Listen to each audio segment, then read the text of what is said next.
Terceira lei de Newton.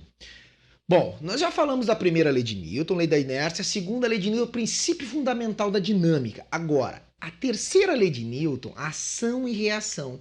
A questão aqui é uma questão teórica, como a primeira lei. A terceira lei de Newton, sempre eu vou pensar na interação dos corpos, quem fez e quem sofreu.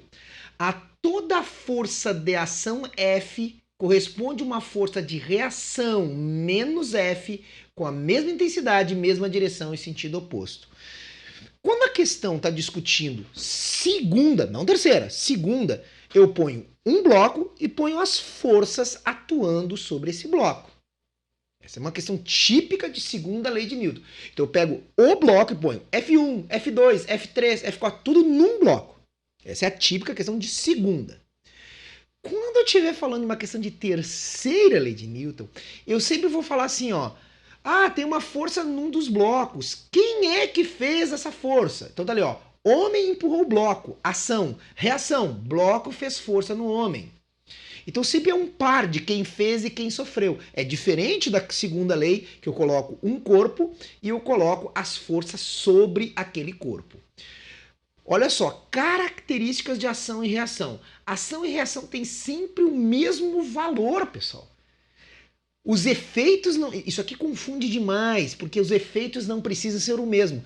Se tu empurra o bloco com 50 newtons, ele te empurra com 50 newtons. Mas o que acontece com o bloco e contigo não precisa ser a mesma coisa. Tá? Então, mesmo módulo, mesma direção horizontal e os sentidos opostos. Se tu faz força da esquerda para a direita, ele faz da direita para a esquerda. Então, e olha só, elas nunca se anulam. Por que ação e reação nunca se anulam?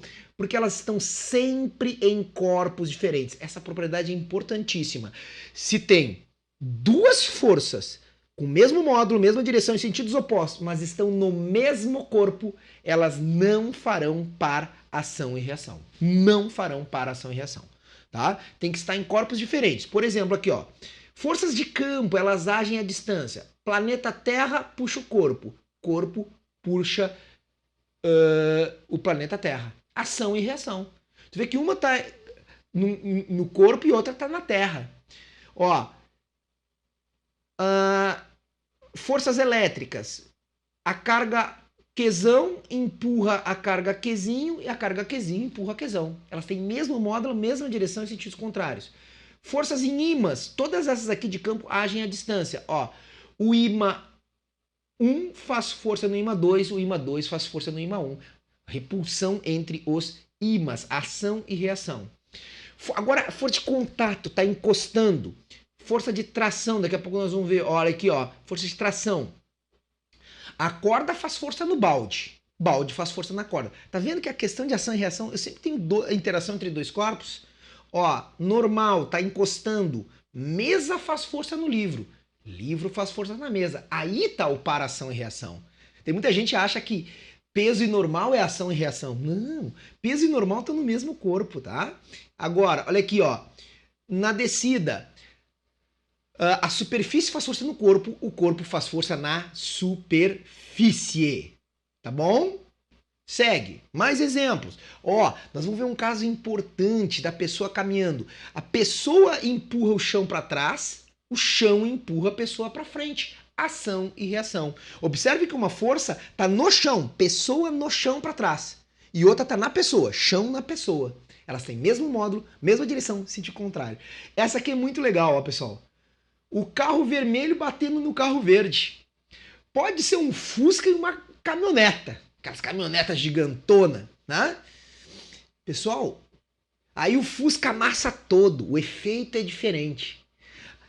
A caminhoneta faz força no Fusca, o Fusca na caminhoneta. Quem é que fez mais força? Em módulo, as forças são iguais em módulo, ação e reação. Módulos iguais, mesma direção, sentidos opostos, uma em cada corpo. Certo? Os efeitos não precisam ser o mesmo. No Fusca amassou um monte. Na caminhoneta só arranhou o para-choque. O efeito não precisa ser o mesmo. Tá? Ó, pessoa empurra a água para trás. A água empurra o remo, que consequentemente empurra o sistema pessoa-canoa para frente. Ok? Então tá aí, ação e reação.